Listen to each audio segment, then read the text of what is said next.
Dahil pahirapan ang pagko-commute lalo na dito sa Metro Manila, isang programa ang inilunsad ng DOTC o ng Department of Transportation and Communications sa pamagitan ng Philippine Transit Information Service o PTIS.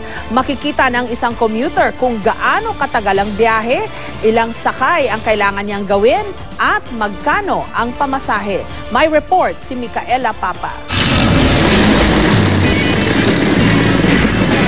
Ang pagko-commute, tila isang kalbaryo na kailangang pagdaanan ng bawat Pilipino.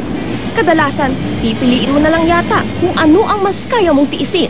Maghintay sa katakot-takot na traffic o halos makipagpalitan ng muka sa mga kapwa mo commuter. Dahil hindi naman rush hour, sinubukan kong mag-commute mula Quezon City papunta sa aking interview sa DOTC sa Mandaluyong. 11:38 na. As you can see, handa na ako para sa 1 PM interview ko sa DOTC. Pero dahil magko-commute lang tayo, hindi pwede yung suot ko na takong. So, papalit tayo ng sapatos. Kailangan naka-flats. Sige, dito na ako.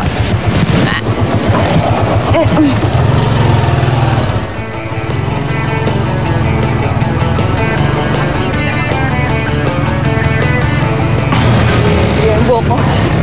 Galing na Bonifacio, 12 isang tao. Okay, 12 isang tao. Sige, wait lang.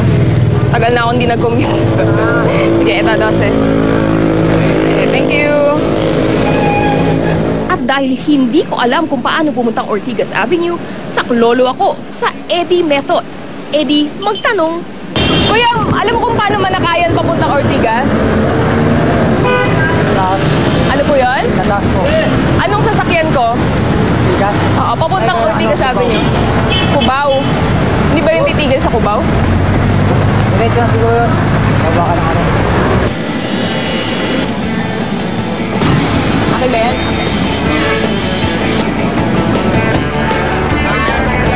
Okay. So, 12:49 na. Meron tayong 10 minutes para maglakad papunta sa DOTC.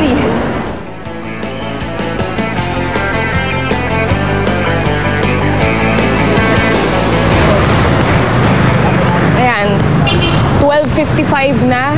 Sakto nakarating kami dito sa DOTC. So, dalawang sakay lang yun, pero biruin nyo halos inabot kami ng 1.5 oras.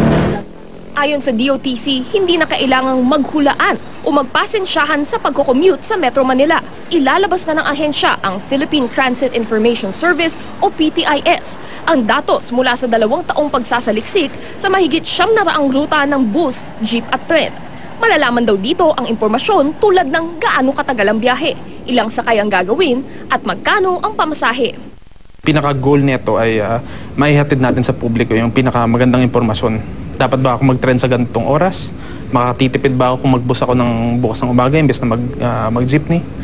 Ilulunsad din ng DOTC ang kauna-unahang Philippine Transit App Challenge kung saan aanyayahan ang mga app developers na gumawa ng mga application para sa mga smartphone at tablet para mas madaling maihatid ang impormasyon sa mga commuter. Balak din nilang ilagay ang kaalaman kaugnay ng mga ruta sa mga pampublikong lugar tulad ng mga jeep at bus terminal. Micaela Papa, GMA News.